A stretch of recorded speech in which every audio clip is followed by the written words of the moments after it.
Just keep up, and if something goes wrong, we can... Heard nothing, the other replies. You're here to keep pace, just behind them in the dark.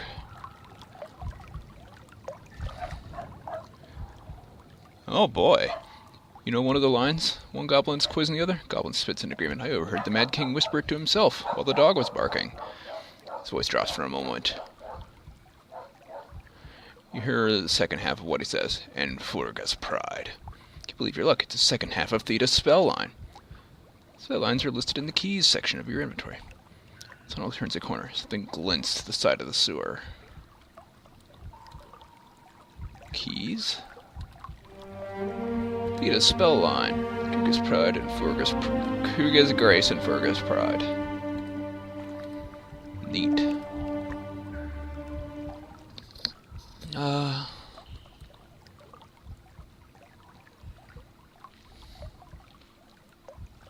Look at it.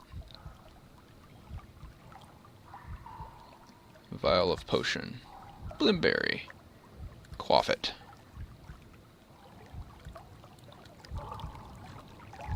Keep going. The king knew that you knew that much. Tell him and I cut your throat, the other goblin hisses back. First goblin snickers. Stay quiet and maybe we'll get to cut his. Then you see more lights up ahead, and it seems the sewer is opening into a wider space.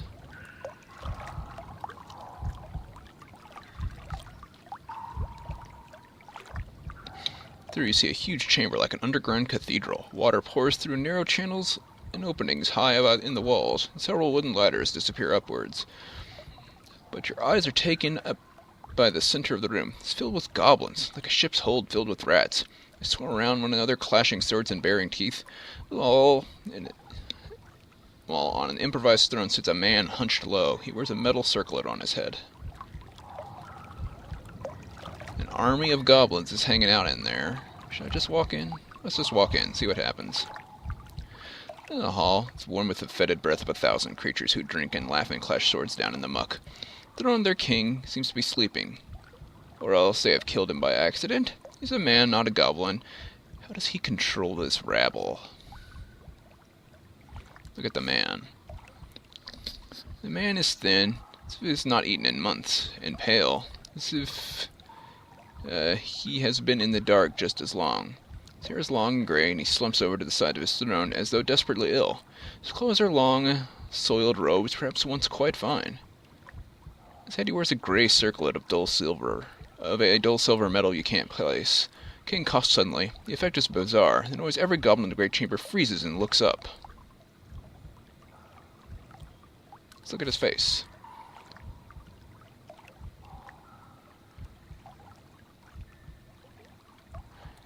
And grime and dirt and the thickness of the beard, trying to see his face. There's something familiar about it. You've seen it somewhere before.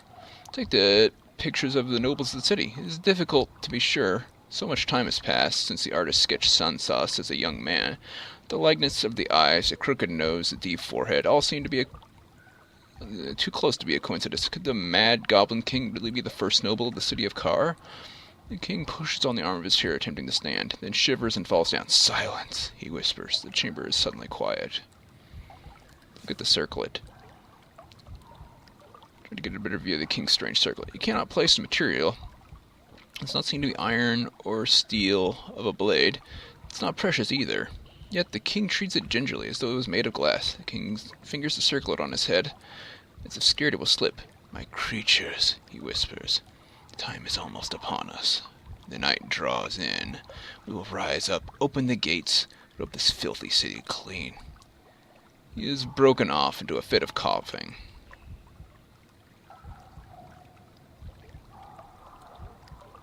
Can I make a move? Creep to a ladder, or return to the sewer. I don't really want to do either. What does creeping to a ladder do me? Is it just an exit, like this, that just leave?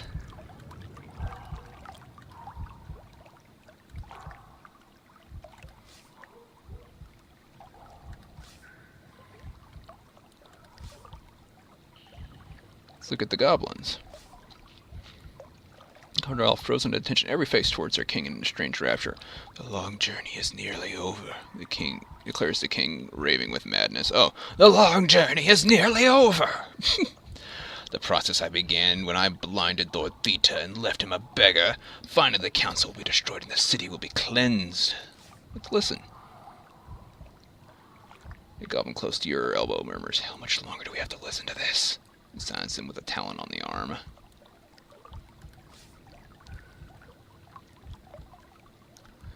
Gets to his feet, raises a wizened arm into the air. I will open the gates for you tonight, he cries. We will make this city pure. Raises a cheer at the goblins. Raises a cheer, and the goblins, as one, cheer back, throwing their swords into the air. 1,000 blades flash.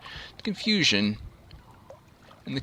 when they land is extreme. Every goblin cowering for cover squabble to retrieve their blade. Oh dear, they threw their swords into the air. 1,000 goblins throw their swords into the air. 812 goblins retrieve their swords.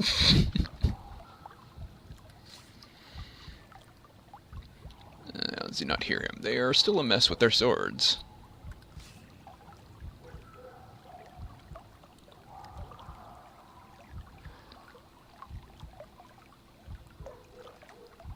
Okay, so when they're retrieving their swords, that is the best time to make a run for the ladder.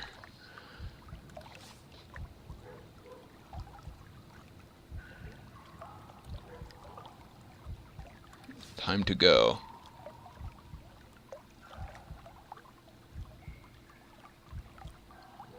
I'm gonna keep waiting. Oh. Killed in a goblin skirmish. Rip.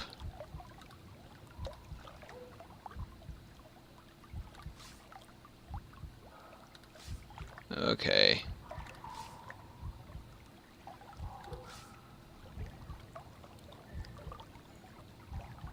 I guess moving early would also be bad.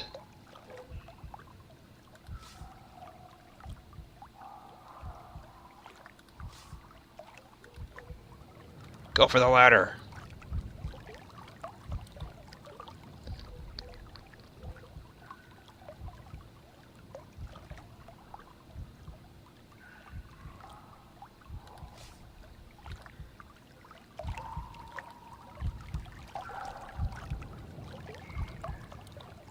Oh, I should have moved earlier.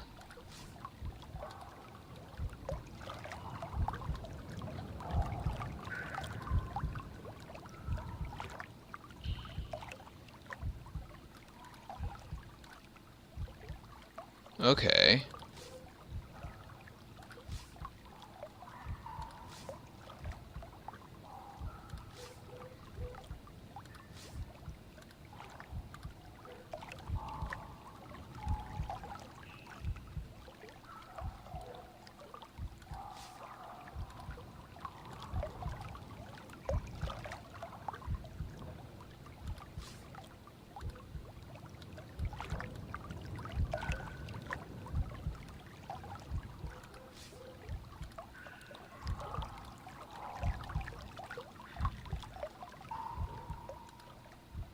Where does this put me?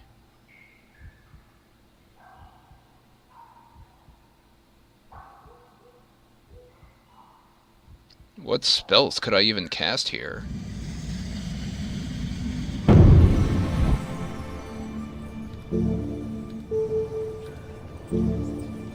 I don't know what that would be useful.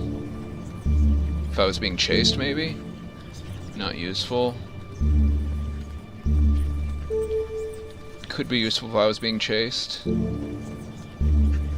I'll ride the breeze.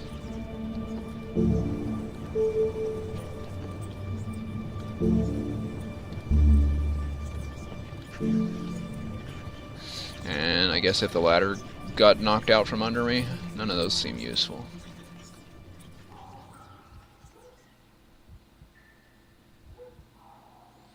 Oh, the ladder gave out. I'm just going to keep climbing. Forget it. I don't need you. Glue would have been helpful.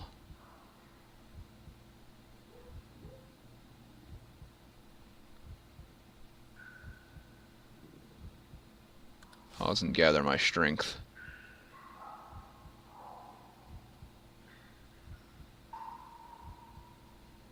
No choice but to keep going.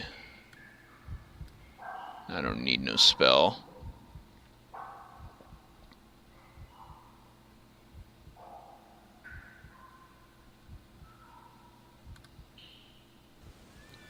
Where the heck did I wind up, though? Oh, right here. I kind of...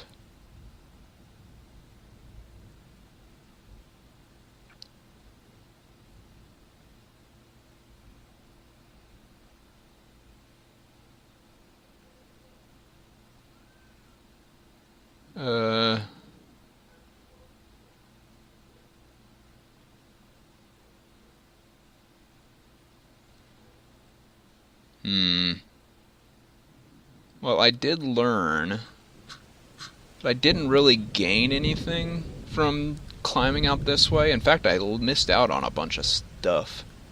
I think the other thing drops you out here, and I could have gone through the woods here, which it's pretty brief, but it does give me an opportunity to go to the temple.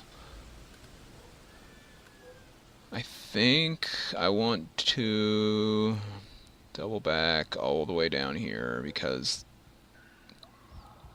yeah, I want to recognize the king for who he is.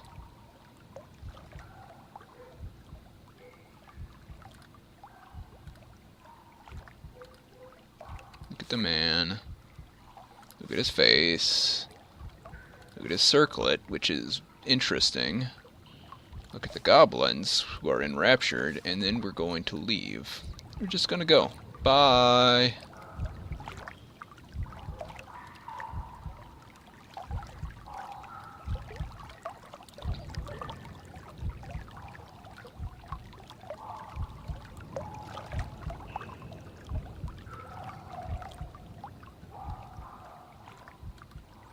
Worse fate than death.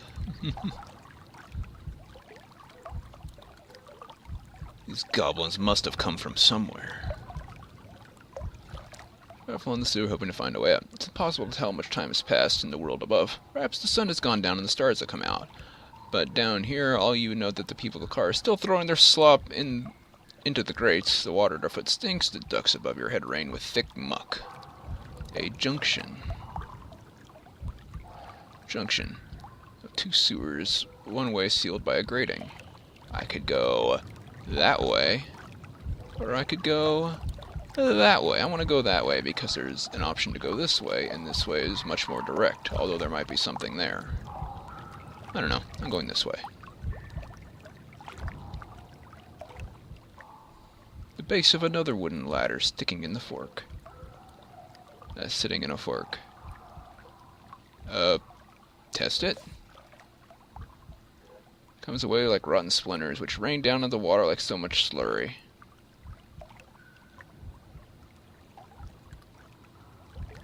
Let's go this way. Skeleton hangs against the metal.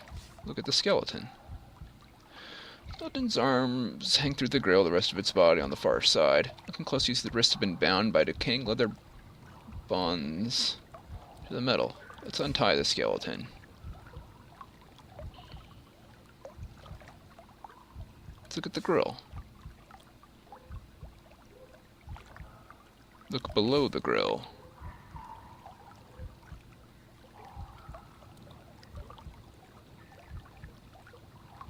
Okay, I got a tinderbox. Didn't I? Yep. Without something to burn. Let's follow the sewer. Okay.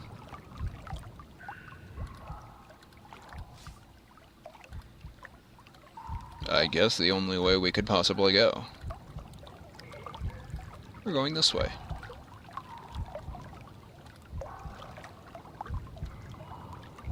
To the water! I didn't mean to do that, but I did it. Examine the water.